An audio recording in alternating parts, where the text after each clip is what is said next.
रुद्रला त्याच्या हातात एक प्राण्यांचं पुस्तक दिलेलं आहे, कार्ड्स आहे, त्याच्यात चित्र असे छान छान आहेत. तर तो पाहण्यात कसा मग्न झाला आहे, उलटं पलटं करून त्याला काय पाहायचं आहे माहीत नाही, पण एकदम मग्न होऊन पाहतो आहे. हॅलो आणि नमस्कार. ग्रोईंग मॉम या माझ्या यूट्यूब चॅनलमध्ये मी पल्लवी तुम्हा सर्वांचं स्वागत करते. काय रे त्याच्यात, काय रे?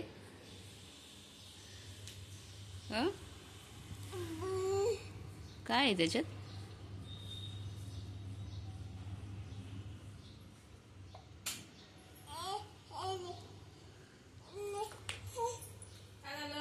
काय आहे त्याच्यामध्ये? डॉग आहे का? डॉग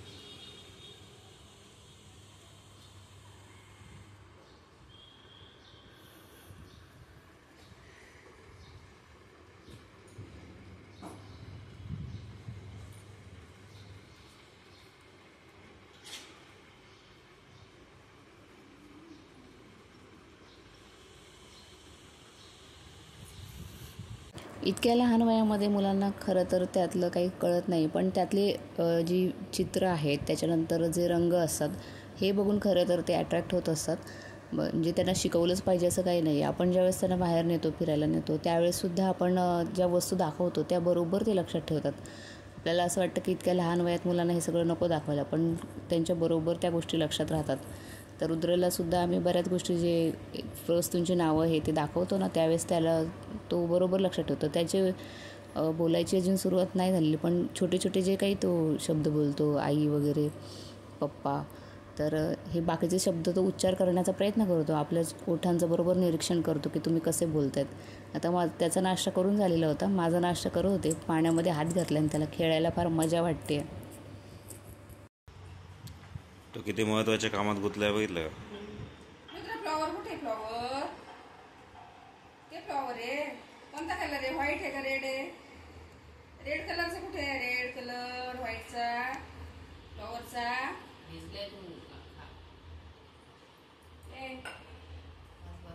पिल्लू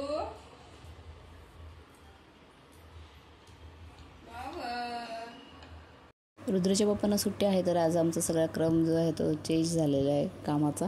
माझी आंघोळ करून झाली आहे, रुद्रला पाणी ठेवलं आहे आणि त्याचबरोबर आता रुद्रला कफ आहे ना, म्हणून मी त्याला जे तुळस, अद्रक आणि मधाचं औषध देते ते तयार करते. जरा 4-5 दिवस दिलं ना की त्याचा कफ जो आहे ना तो पूर्णपणे बरा होतो. म्हणजे जो आपल्याला घरघर आवाज येतो मुलांचा, त्यांच्या छातीचा वगैरे, तर तो पूर्णपणे बंद होतो. म्हणजे कफसाठी वेगळं औषध देण्याची मला तरी म्हणजे गरज वाटत नाही आहे, कारण की याच्या आधीसुद्धा त्याला एकदा झाला होता, तर त्याच्यातही त्याला फार म्हणजे वेळ लागतो. 4-5 दिवस घेतात, पण फरक पडतो मुलांना. बाहेरची जी औषधं आहेत तर ती आपण रेग्युलर दिली तरी नंतर म्हणजे मुलं औषधालासुद्धा कंटाळतात आणि हे जरा घ्यायला पण छान लागतं. असं मध असल्यामुळे गोडपणा पण येतो त्याच्यामध्ये.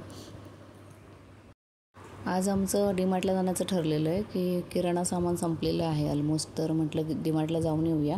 रुद्रचे पप्पांना आज सुट्टी आहे, घरी आहेत, तर म्हटलं तेवढं एक काम होऊन जाईल आज.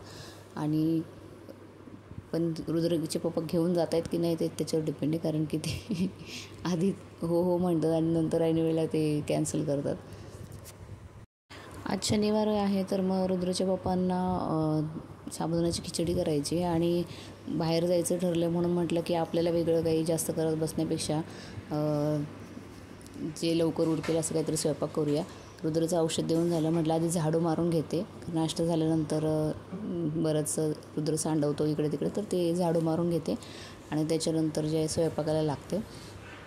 रुद्रला आंघोळ घातल्यानंतर तो म्हणजे औषध पाजलं, आंघोळ घातल्याने मग तो झोपी जातो, कारण की सकाळी लवकर उठून खेळून बाहेर फिरून सगळं झालेलं असतं, नाश्ता वगैरे झालेला असतो, त्याच्यामुळं तो झोपतो आंघोळ झाल्यानंतर. आता मध्ये त्याचं शेड्यूल तसं चेंज झालं होतं, झोपायचंच नाही आंघोळ केली तरी, 15 मिनटाच्या वरती काही झोपायचं नाही. पण आता पुन्हा तो आंघोळ केल्यानंतर झोपतो, पण मग दुपारभर जागतो, पुन्हा मग 4च्या नंतर झोपतो.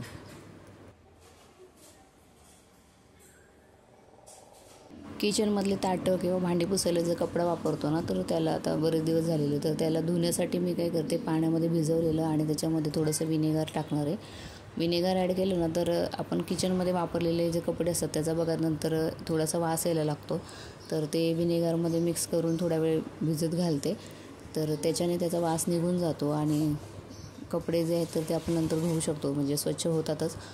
पण त्यांना डिसइन्फेक्ट करण्यासाठी विनेगर चांगलं आहे. विनेगरचा आपण बऱ्याच वेगवेगळ्या गोष्टींमध्ये उपयोग करतो.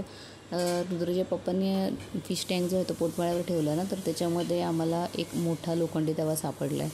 तर त्याला थोडा गंज लागलेला आहे आणि तो एकदम फ्लॅट आणि प्लेन आहे, तर त्याच्यावरती डोसे खूप छान होतील. त्याच्यासाठी त्याला क्लीन करायचं आहे. तर गवार थोडीच होती, म्हटलं आई आणि माझ्यासाठी गवारीचा ठेचा बनवूया. ताक पण आहे, यांना साबुदाण्याची खिचडी करायची आहे. म्हटलं बाजरीच्या भाकरी, त्याच्यानंतर गवारीचा ठेचा आणि ताक त्याच्यासोबत होईल खायला. तर त्याच्यासाठी गवार पहिले धुवून घेतली आणि आता पहिले भाकरी करून घेते. पण त्याच्या आधी तव्यावरती यांच्यासाठी साबुदाण्याच्या खिचडीसाठी जे शेंगदाणे आहेत तर ते भाजते.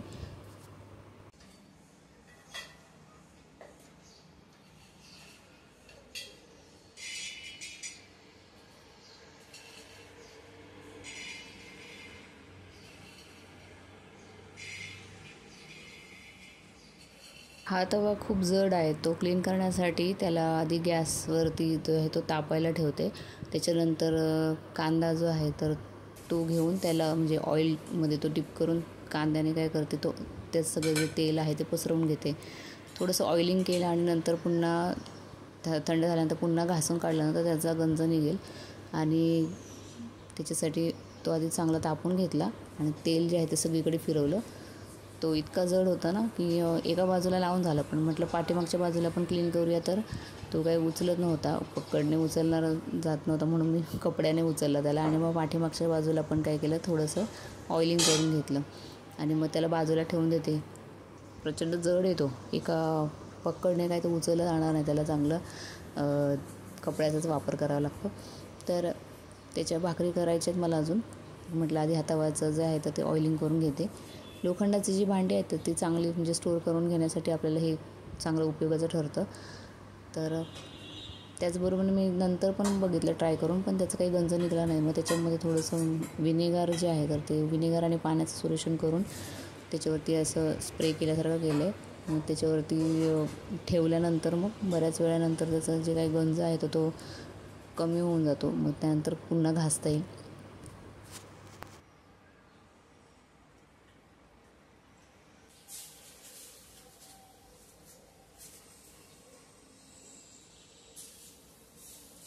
गवारीच्या शेंगांचा ठेचा बनवण्यासाठी भाकरी झाल्यानंतर तव्यावरच मी तेल टाकलं. त्याच्यानंतर गवारीच्या शेंगा ज्या आहेत तर त्या धुतलेल्या होत्या, त्याच्यात थोडंसं पाणी होतं. मग ते टाकल्यानंतर त्याच्यातून धूर निघायला लागला, कारण की तेल आणि ते पाणी त्याच्यामुळे ते जळल्यानं धूर निघाला.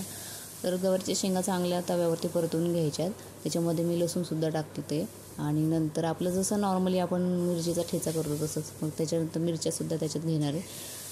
कारण की थोडीशीच भाजी आहे तर ती म्हणजे अशी नॉर्मल भाजी आता कधी कधी खाऊ नाही वाटत, तर त्याच्याऐवजी आपण ठेचा बनवू शकतो.